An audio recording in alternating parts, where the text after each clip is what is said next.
It's been said that every quilt tells a story, and it's so true. But I also believe every quilter has a story to tell. I wanted to hear about the people behind these wonderful quilts and thought you'd enjoy hearing about their lives also. Welcome to A Quilter's Life. The way Phyllis Biffle Elmore feels about the quilt that her grandmother Lula gave her is how I think many quilters hope others feel when we give them a quilt. With significant history and mesmerizing storytelling, Phyllis has written Quilt of Souls, transforming oral tradition into a beautifully written document, powerfully presented and preserved for posterity.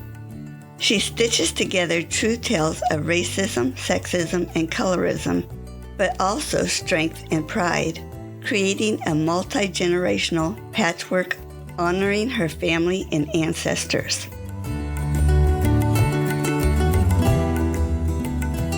Hi, Phyllis. Welcome to A Quilter's Life. We're so glad you're here today. Thank you, Paula. Glad to be here. I am curious, how did you hear about A Quilter's Life? Well, I was looking for a podcast, a quilting podcast, because I'm having a quilting forum next year. So I wanted to try to find a list of quilting podcasts that I can utilize as far as doing some interviewing, that sort of thing. So I used the favorite that everyone else used. I Googled, and there you are. It pops up like 3 or 4 names. So yours was at the top of the list. And I said, well, let me just give it a try. I was expecting an answer somewhere down the line, maybe 2-3 weeks later, but you answered right away. And I was very happy about that. Well, thank you so much for signing up. Tell us where you were born and raised. I was born in Detroit, Michigan, and I was raised in Alabama, in Livingston, Alabama. I was sent to live with my grandmother when I was 4, so I lived in Livingston for about 9.5 years. And then I was sent back to Detroit. So I have dual residency, I guess you could say. Born and sort of raised in Detroit, raised exclusively in my early adolescent years in Alabama. And I should say rural Alabama. And can you tell us who you went to live with? I went to live with my grandparents, and they were elderly grandparents. During that time, there's other relatives around, but you had to walk 2 or 3 miles to see them. So, when you hear that thing about raised by a community of people, I was raised exclusively by my grandmother, but there was a lot of influence in the surrounding community as well from elderly folks who I also consider very close. How wonderful to be part of such a tight-knit family. Oh, yes, absolutely. How about a special childhood memory? I would say when I first arrived in Alabama, I was 4 years old. I had never met these grandparents before, and I was afraid. I was trembling. I was just, where am I going? Nobody told me anything because parents just didn't, or adults just didn't feel like they had to explain things to children back then. You just do as I say and not as I do. I don't want to hear any back talk. So during that long car ride, I never asked any questions about where I was going. So I basically cried the whole way. And I remember how everything turned from concrete roads to dirt roads and trees and woods and more woods and more woods. And when I finally got to my grandparents' house and tumbled out of the car onto this little sandy road, I was so wet with tears. I don't know whether it was sweat or was it tears. But I remember meeting my grandmother for the first time. She was such a beautiful person. It was such a warm-spirited person. But I was still afraid because I didn't know her. I'd never seen her before in my life. My grandfather was kind of gruff, but that was just type of the old typical way, the old suspenders wearing, he shuffled along type of grandfather. He had that brisk voice. And I remember crying every night. We didn't have any electricity, any running water. Everything was raised. The food stuff was, like I said, either raised or they killed it and we ate it. And after about a month or so went by, I guess, and I slept in the same room with my grandparents. My grandparents was on one side of the little hallway and I was on the other side. And I guess my grandmother just Guess she felt so sorry for me because she had tried everything to try to ease and soothe my spirit being taken away from the only parents I knew. So she got up one night and she went in the little back room we had and she brought out this old raggedy quilt, musty smelling quilt. I never smelled anything like that before.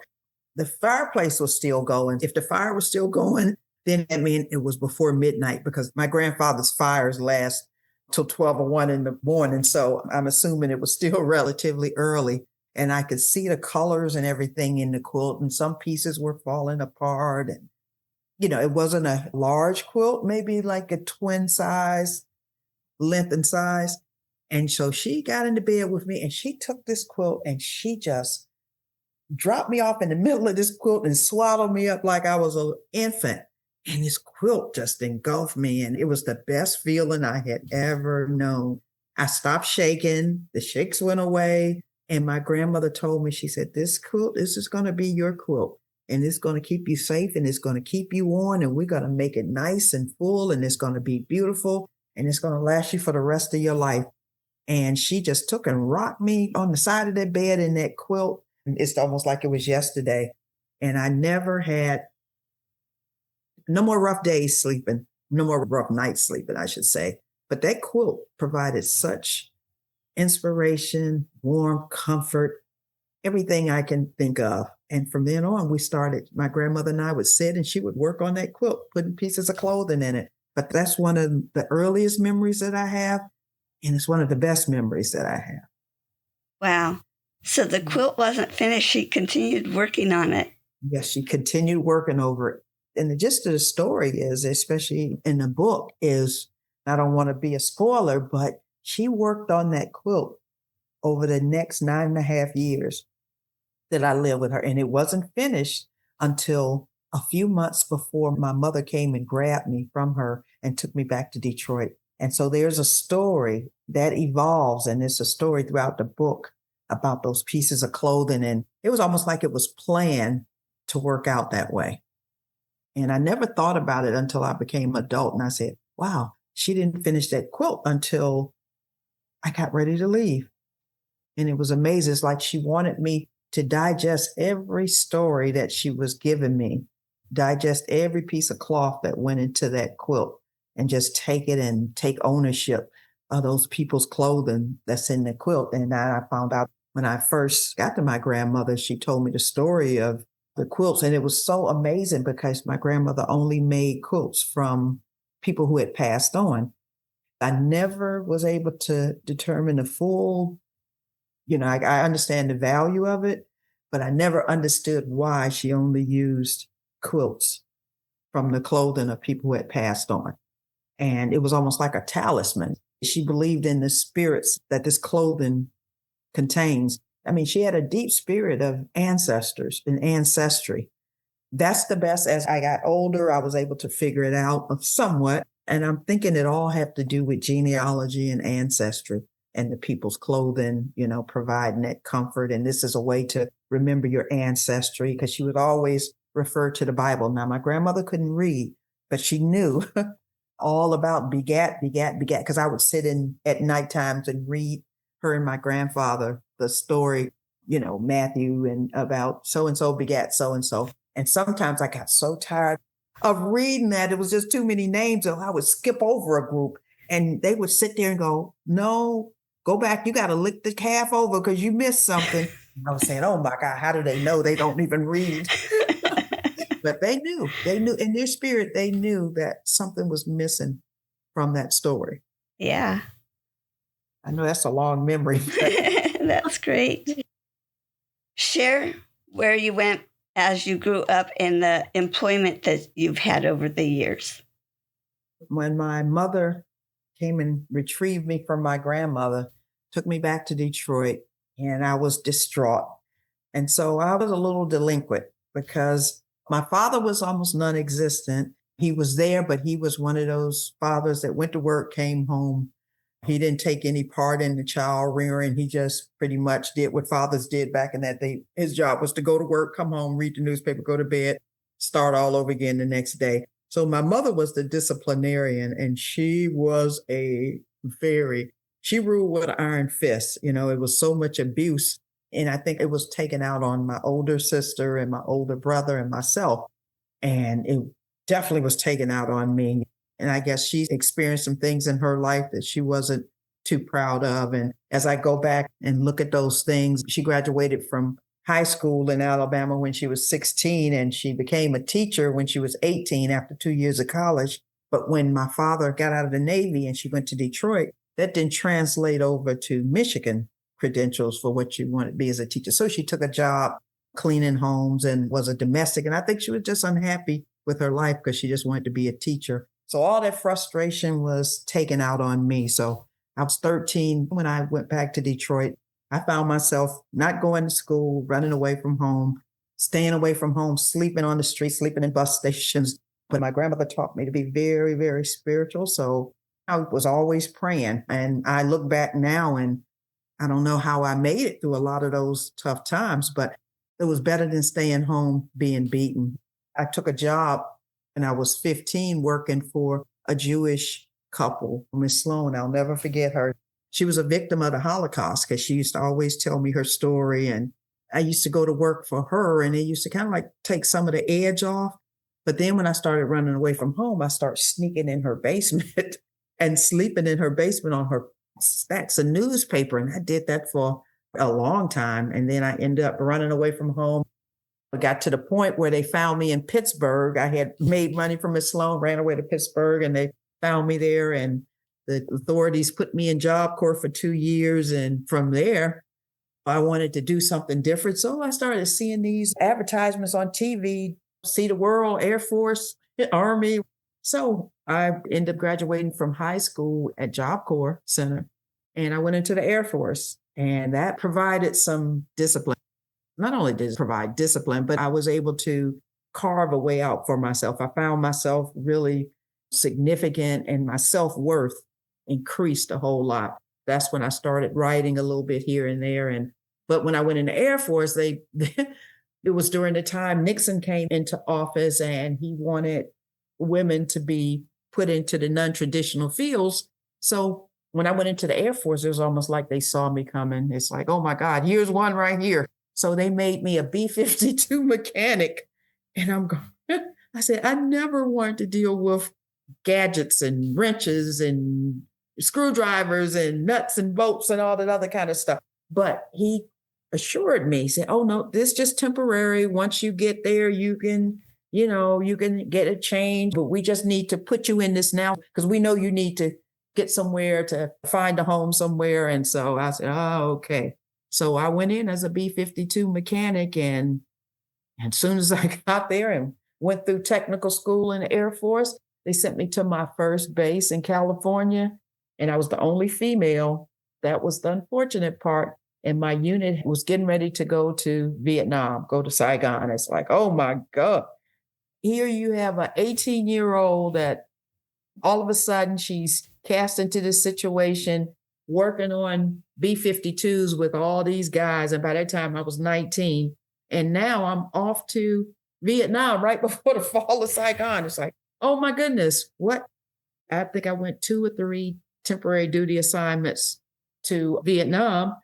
And when I get there, the guys, they would just disappear and go find a mama sign. And I'm sitting there with the Thai Royal Air Force looking at each other. So it was kind of interesting. So I stayed in the Air Force for about 5 years. And then I got out. I used my GI benefits. I went to college, got a degree in social work at University of Maryland. And I used those skills because I wanted to work with adolescents, because that was something I always wanted to do, because I felt that and I felt them and I felt that I could really be beneficial. But they started me out in the prison system, the adult prison system. I had to take a job with the state, but that was the best way to get in. And so I eventually ended up working with juveniles.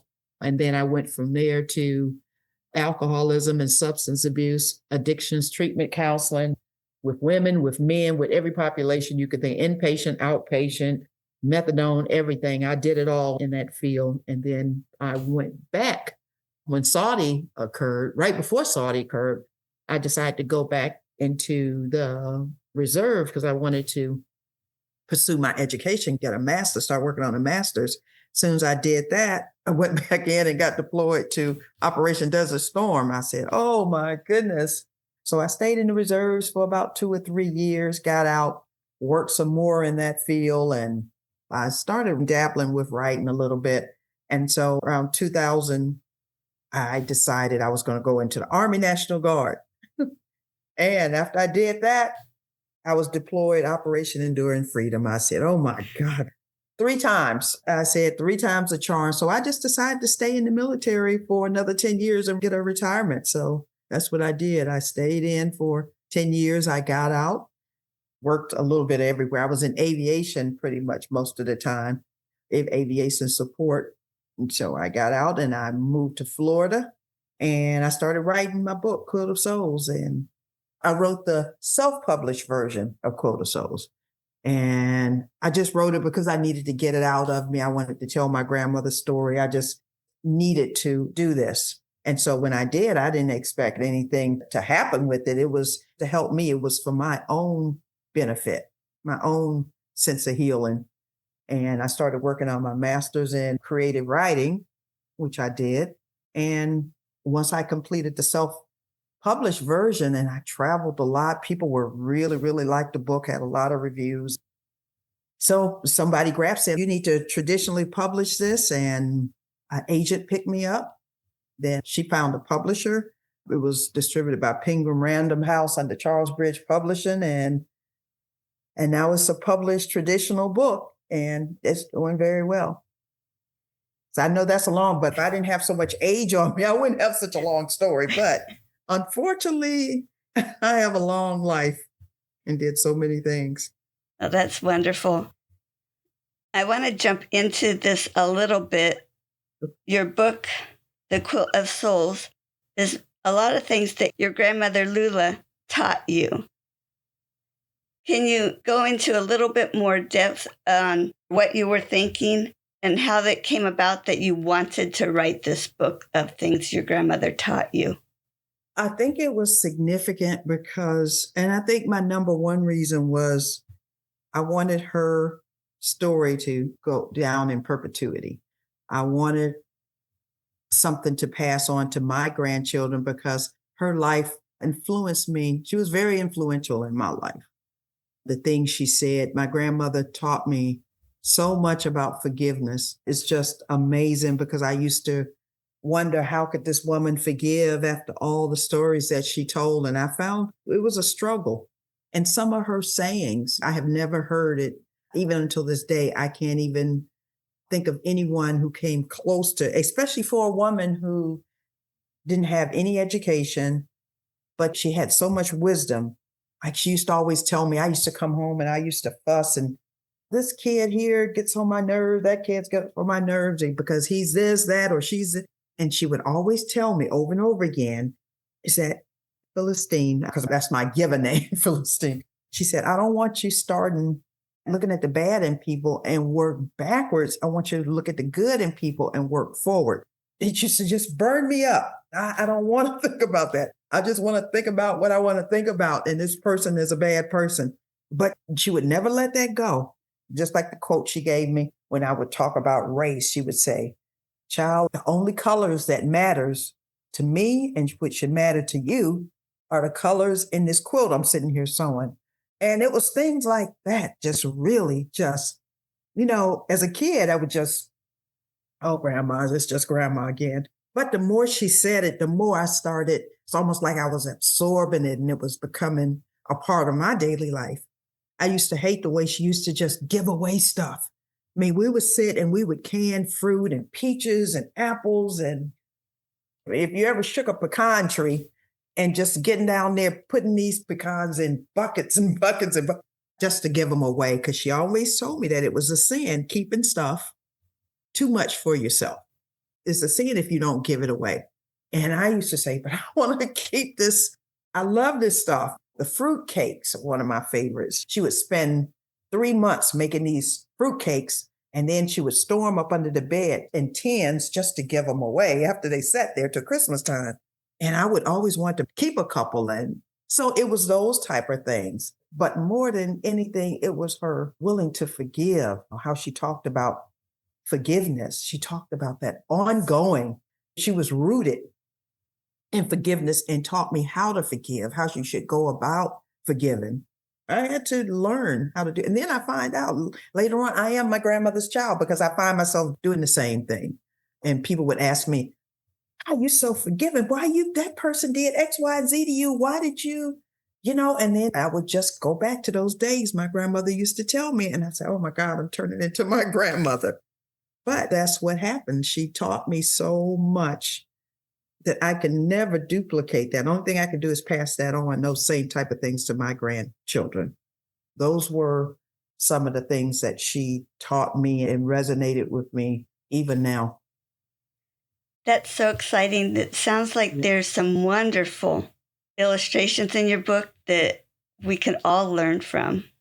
Oh, absolutely. Especially you have a woman who was born right outside of slavery. I know she have saw some horrendous things in her life, but the forgiving part was just, and it's a few stories in there where she turned people's attitudes from hatred into love.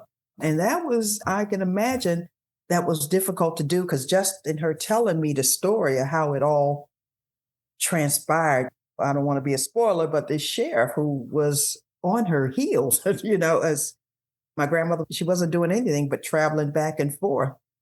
And come to find out, a lot of times we look at people and we see a person, for instance, could be racist. And that's what I thought when my grandmother was telling the story, but sometimes things go beyond that. It's what this person had endured in his lifetime. And so he was taking that out on my grandmother because he didn't have a mother. And the best person in his life, since his mother and his stepfather was almost non-existent. They were there, but they wasn't there. But he wasn't hating my grandmother. He was striking out because the person that he cared about the most, who took care of him in the absence of not having that mother and father figure, was this old Black woman who used to take care of him. So he wasn't striking out against my grandmother. He was striking out about losing her. And all that came to light during the course of the book. And it just evolved so beautifully.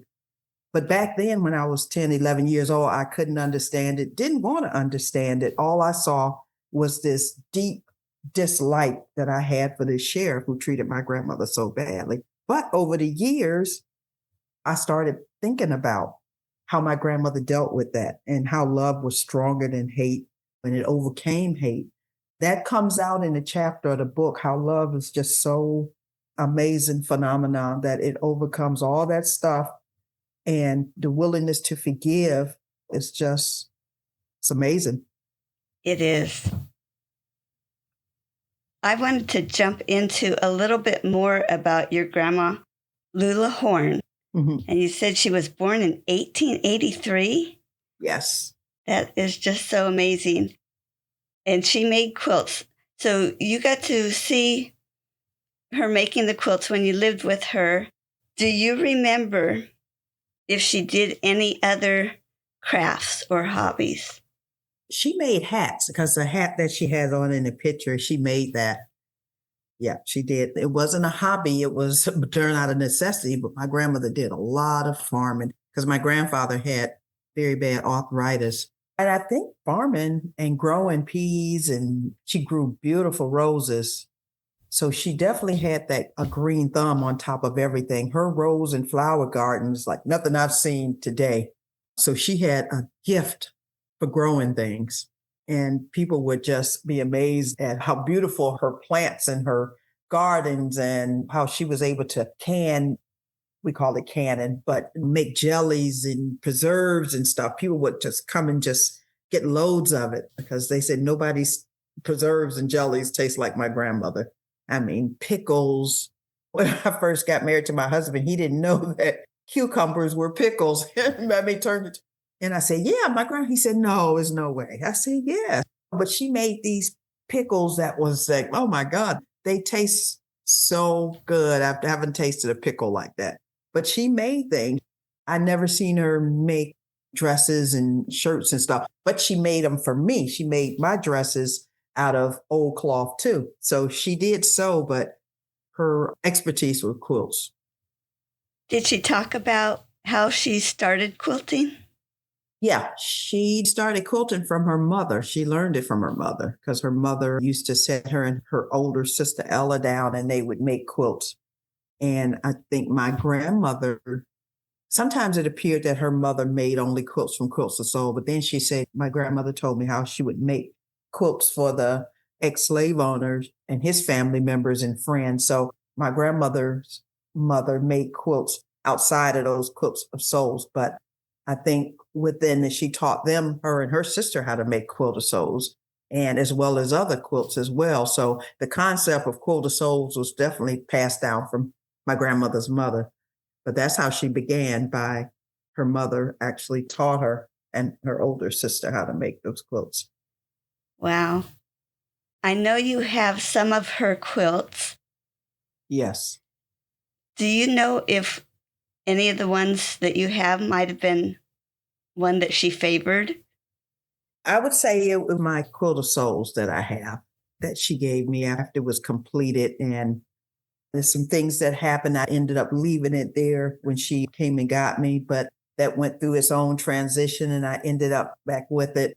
But I think if I had to favor a quilt, I know personally that would be my favorite, but I think somewhere deep inside, I think my grandmother's, that was her favorite too, because she was able to give it to me and the clothing that's in the quilt. I think what made it special, not so much, I hate to say not because it was for me, but it was the people that she loved dearly. Their clothing is in that quilt. And I think that's what made the quilt so special. And then I have her last quilt that she made. My grandmother lived to be 100 and she would have been 105 that August, but she died in April of 1988. And she made a last quilt and she was over 100 when she made that last quilt.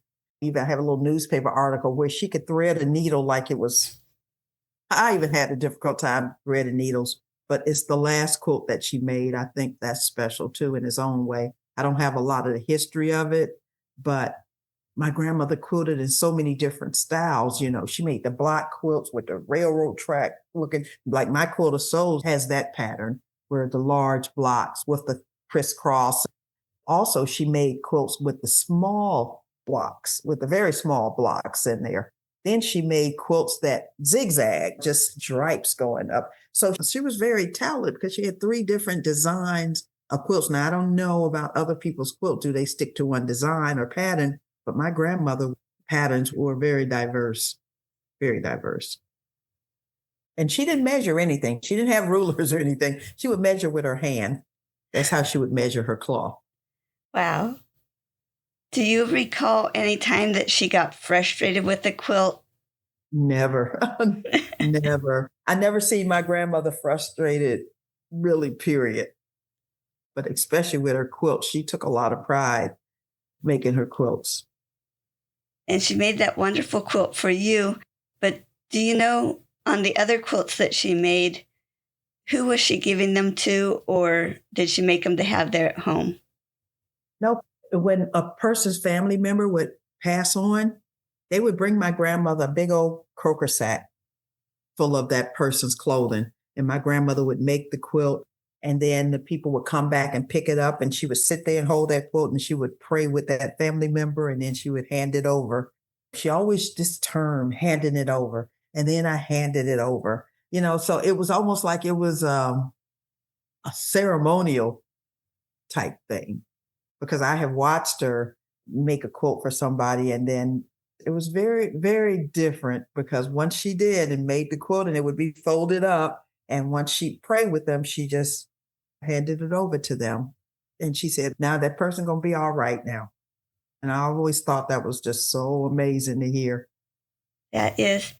And as you were telling that, is that how she got some of the pieces to put into your quilt?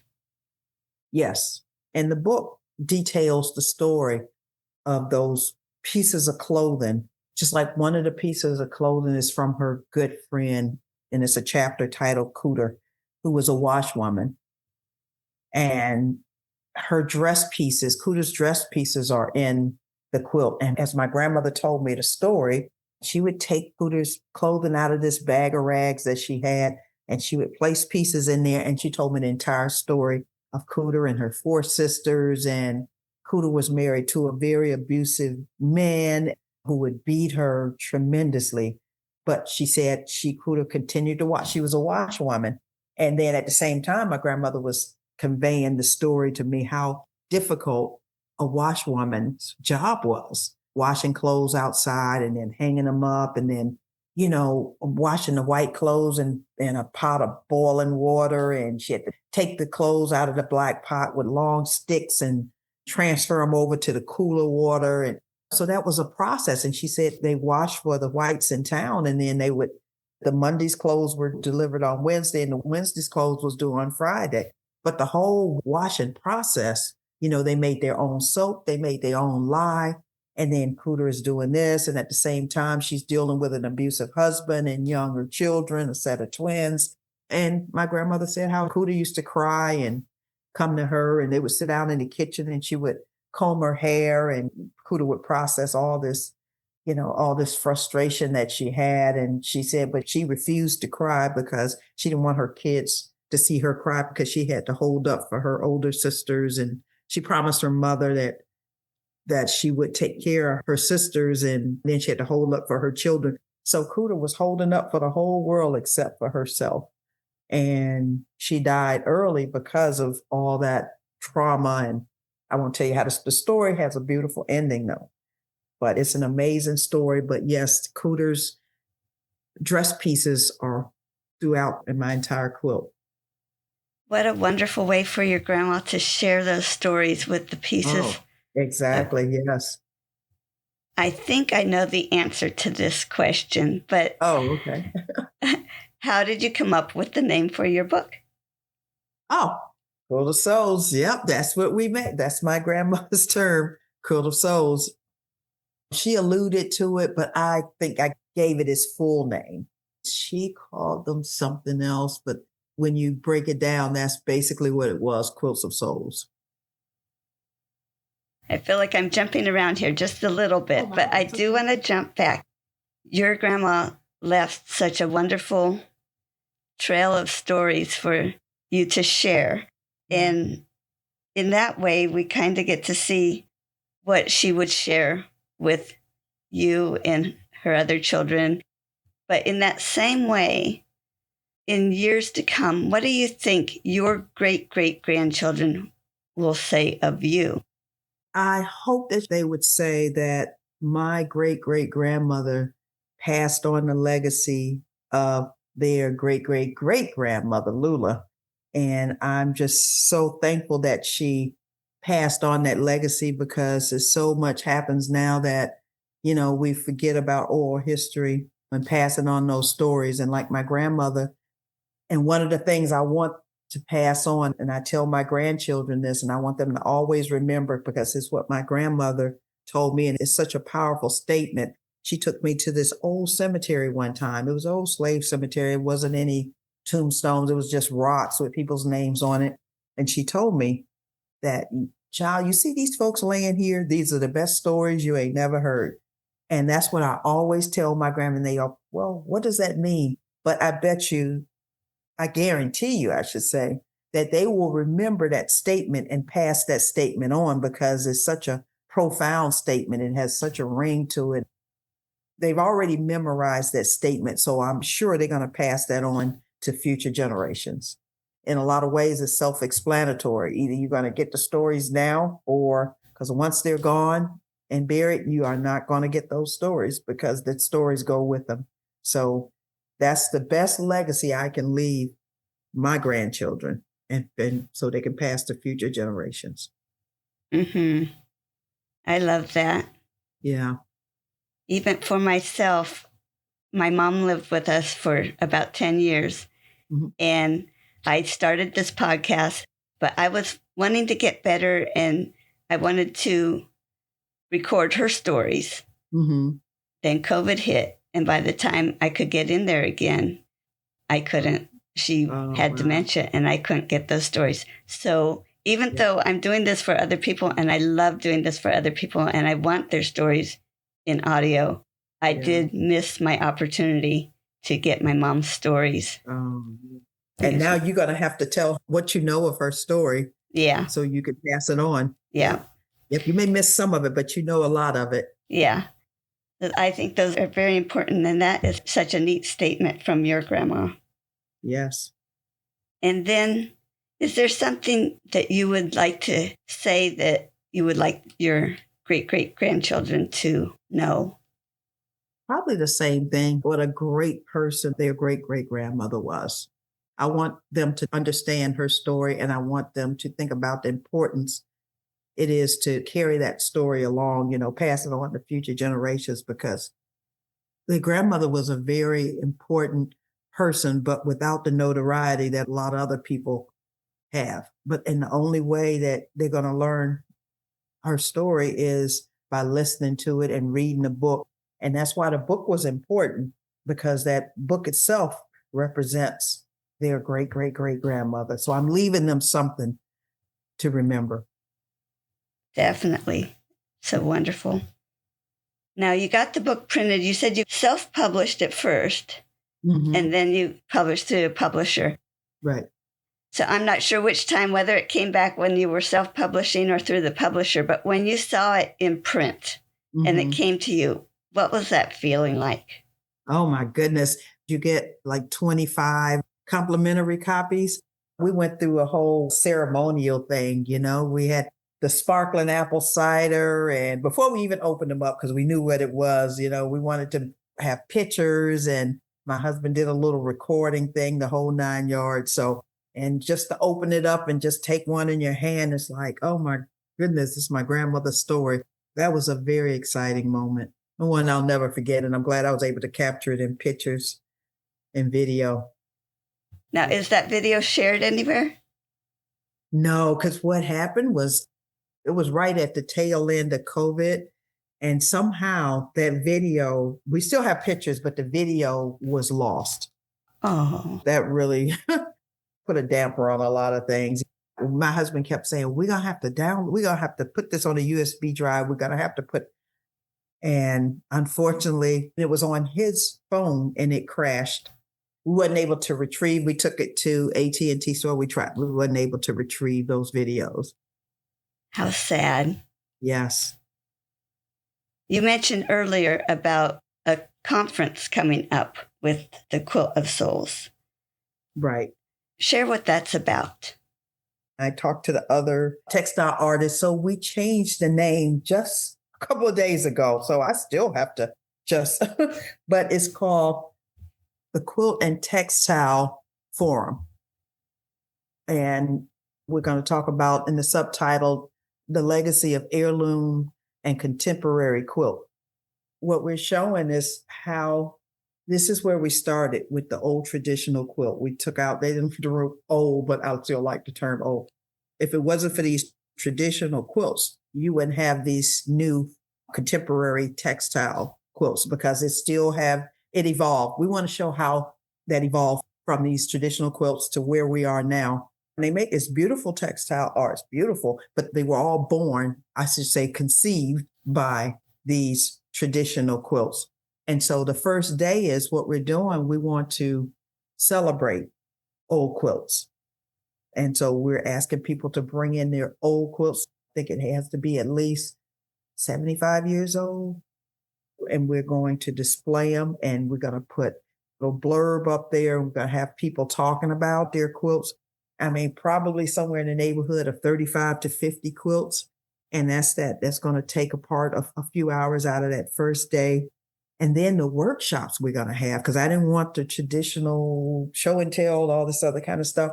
We are having the 7 best quilt artists, textile artists, and quilters, I would say, in the world. I mean, these women have been in the New York Times Magazine. They have won awards. Their quilts hang up in the museum, in the Met in New York City. They've traveled around the world, giving public speaking on their quilting and their techniques and everything. And these are the 7 people I'm going to use. They're going to have their own workshop. I mean, the workshops are so amazing, because I'm learning something, things that I didn't even know. I have a woman who's going to be talking about how to preserve your quilts. I mean, that's from washing, hanging, storing, all that good stuff, because a lot of people have questions about that. I had questions about that. I have people whose art now hangs up in the museum, and they're going to talk about their specialty.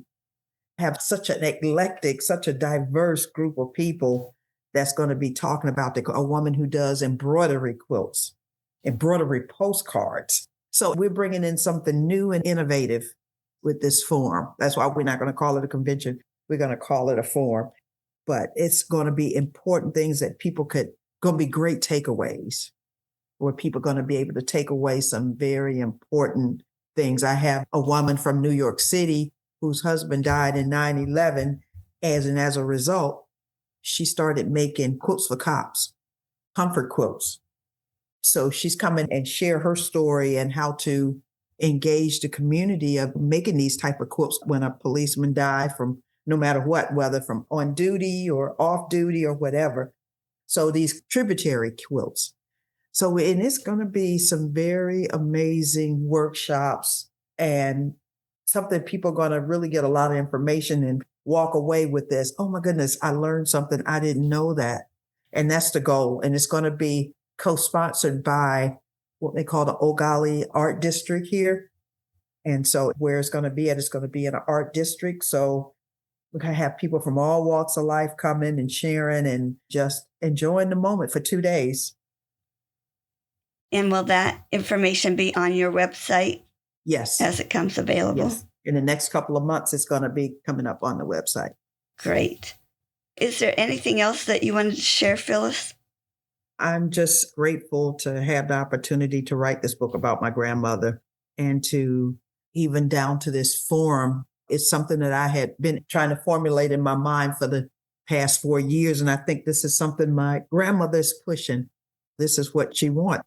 This forum is culminating in all the things that I believed about her, bringing people together, because this forum is a unifier.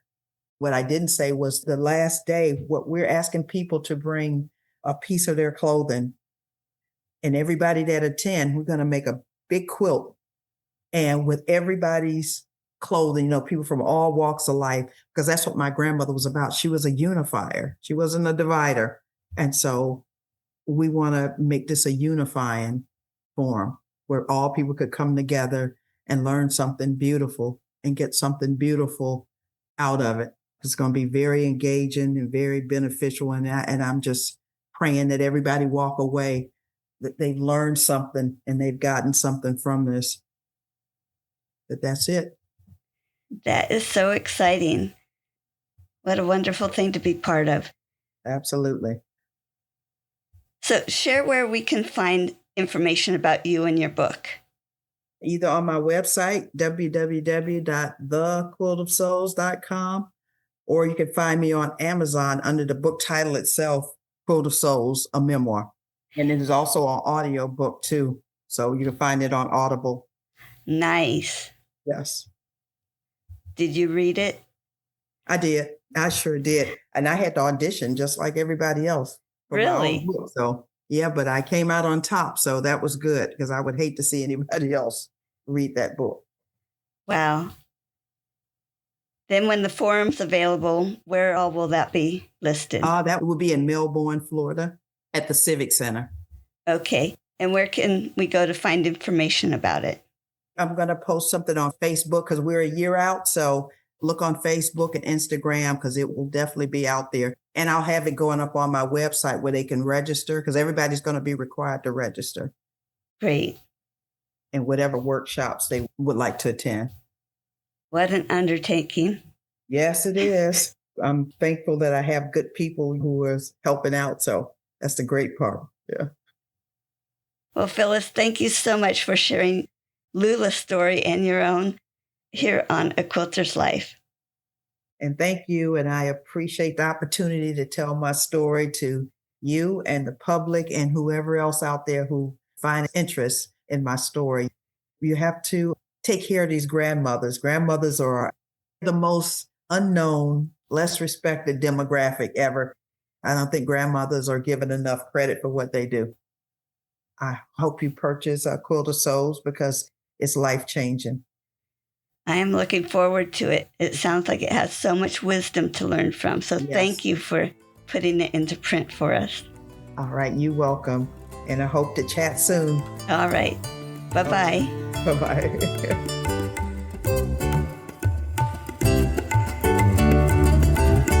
You can find more stories on aquilterslife.com or subscribe on your favorite podcast player so each episode will be downloaded automatically. Also, I want to hear about you and your wonderful quilts. Please contact me, Paula Chamberlain, through the website to set up an interview. And as always, thanks for listening.